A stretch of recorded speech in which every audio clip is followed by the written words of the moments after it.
here on the backside of the Sierra Nevada, as the last of the winter storms tear apart and plaster the high country with a final blast of snow, a rich tradition plays out under these magnificent peaks. Because down below, the bells of Western history ring through the sagebrush again. I think it's a real demonstration of the development of the American West. They overcame some incredible obstacles, going across a barren desert, over mountain ranges. The famed 20 Mule team rolls into the Owens Valley. It's living history. This is 1880 right here, exactly how it was done then. This is the real deal. This isn't a close imitation. This is exactly as it was done then. And rolls on to Main Street, Bishop, California. They have come on a mission, joining thousands from around the world. Smith Valley, Nevada. We've come from Great Britain. Fort Bidwell, California. They watch the jumping, the racing, log skidding, tap dancing on the back of a mule, roping, chariots, and the classic old wagons of the West. They have all come to pay tribute to an American icon.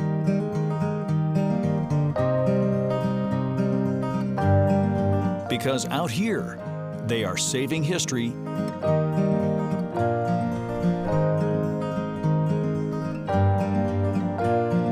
celebrating the American Mule.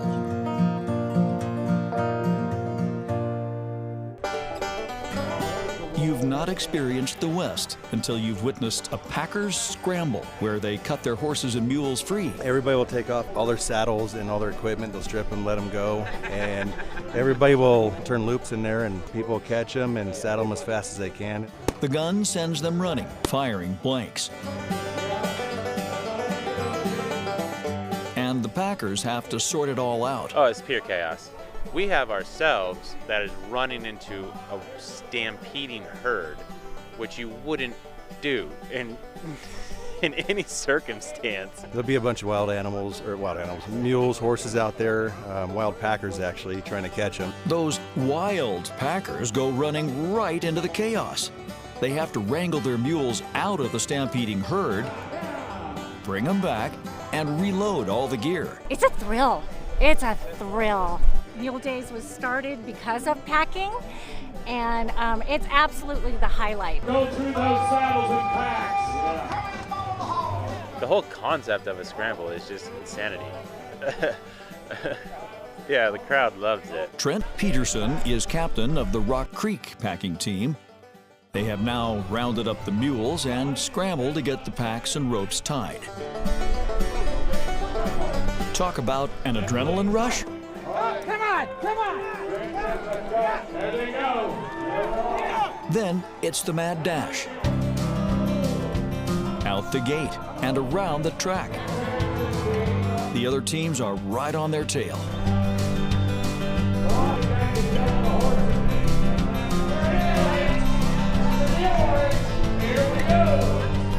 Minutes later, Rock Creek remains in the lead, heading down the stretch.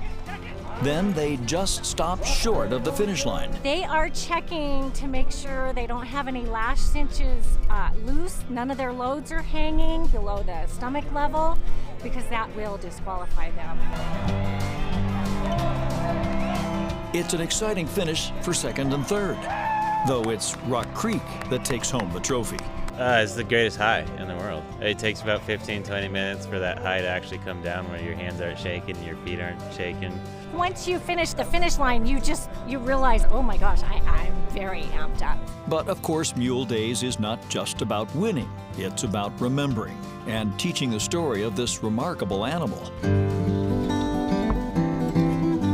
In the 1800s, the giant draft horses and mules plowed the farms, graded the roads, and toiled on the railroads. This hybrid breed, a mix of horse and donkey, really helped build America. Mules have been around since ancient times, but it was George Washington that realized their value in agriculture. The mules that I'm involved with are draft mules. Their mama was a draft mare, and their daddy in most cases, was a long-legged Spanish jack. They are long-legged, they are Spanish. One of the first people to import long-legged Spanish jacks into the United States was George Washington. Near Bishop, indeed, all over the West, they were used to haul heavy equipment to construction sites before trucks or trains could do the job.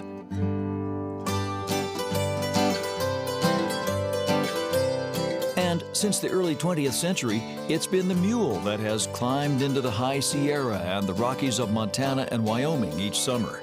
The mule does the heavy lifting on the pack trains deep into the wilderness. For mountain use, trail use, packing, they're just tenfold better than a horse. Scott Salee runs teams of mules and vacationers into Yellowstone and sees these special animals change people on every trip, helping tear away the stress of the city.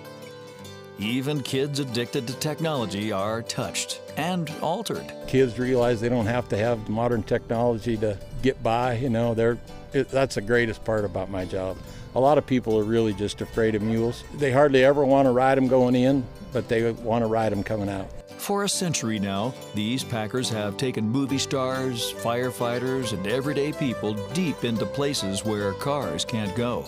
And with mules, well, the old-time packers will tell you it's a really special experience. They're just a different animal. They have some unique qualities to them that you can kind of bond with. They can be challenging, they can be humbling, they can teach a person a lot. If you're kind to them, they love you. I mean, they'll come, you get the wildest, craziest one, and if you're nice to it, I mean, they'll come put their head on your lap wanting to eat your lunch.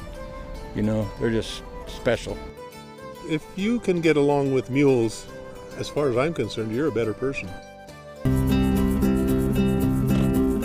But before the snows melt and the teams head to the backcountry, the packers come to Bishop, to Mule Days. It's a celebration of the mule. It started based around the packing, which is pretty dominant here in the Sierra. A lot of pack stations, a lot of mules, and it just made for a perfect place to host an event like this.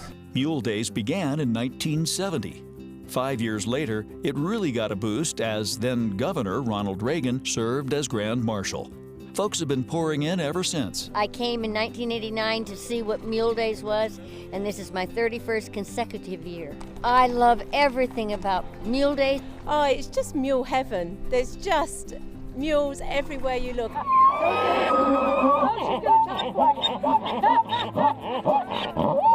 The really big event is the parade, said to be the largest non-motorized procession in America. You will see long lines of packers and their mules. The team from McGee Creek Pack Station is just loaded down with American flags. Firefighters roll by. They live and die by their mules. Even a classic old 1902 steam fire engine is in the parade, pulled by 3 mules. It belongs to Dave and Barbara Huber. She bought it for him for their 25th anniversary. He and his son restored it. They've been traveling throughout the country ever since. Teamster Luke Messenger is thrilling the crowds with some fancy 360 moves.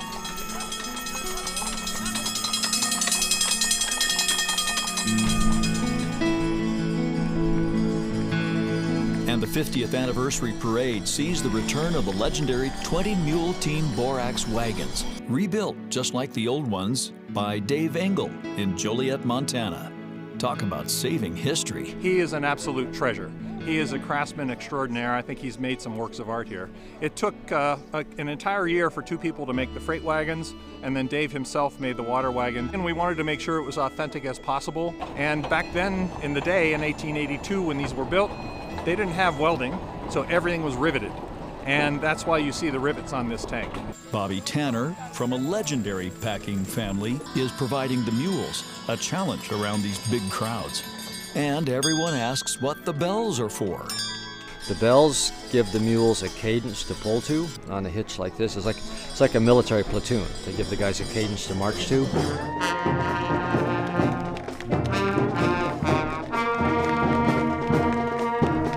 And speaking of marching, the bands really make you feel you are in the Old West.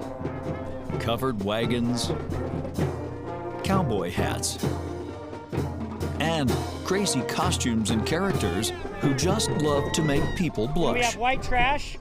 Back there we have She's a Dirty Girl, we have Princess Fart Sparkle, and we have Strawberry. You gotta love the Wild West.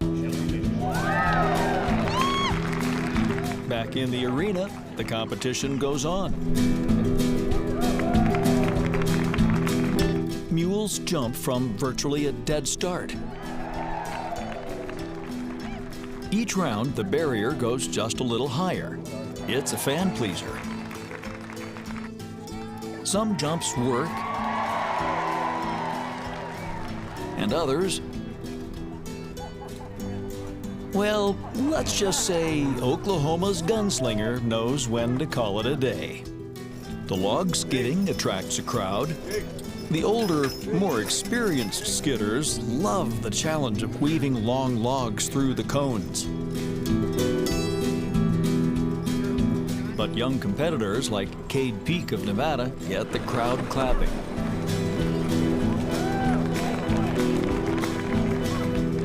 Listen closely as he talks his mules towering above him through the course.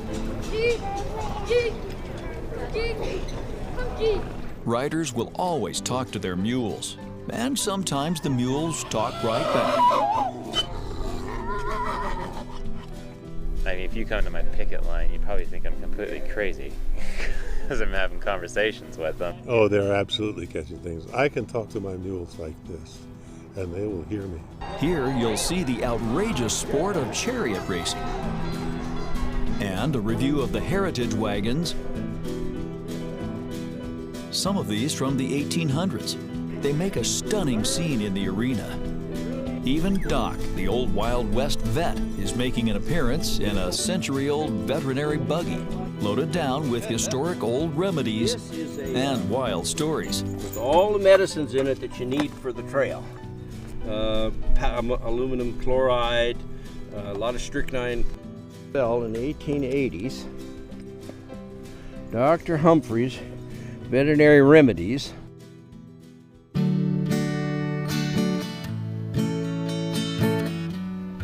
Perhaps the best thing here is each new morning as the Grand Sierra Nevada lights up the camp below. The coffee is on at this classical chuck wagon camp. Well, in summertime it's hot, and in wintertime it's cold, and if it's raining it's wet. A sea of tall ears meets the new day. There is hay to be hauled, mules to be readied for the competition, and in the corrals, words to be spoken. And around camp, you will be hard-pressed to find anyone who doesn't just adore their mules. I just love mules. They're very soulful, they're very intuitive, they're very calm. I've ridden him down the Grand Canyon, and I've ridden him in the Rose Parade 9 years. He's done a lot. He's my very good friend. The bond and the relationship and the communication that you get with mules is very true and honest. You don't really see that in the world. We call our stock our children, you know, because that's kind of what they are. Once you've bonded to a mule, you've got yourself a buddy. I'm a Vietnam vet. My girlfriend says they're my therapy. When my wife and I started the business, we were on a shoestring budget. I have 5 of those mules that I had then. They'll die on my place. They haven't worked for 10 years, and you know, I'll probably feed them for another 10 years. I needed them then, they need me now, and they'll be there forever.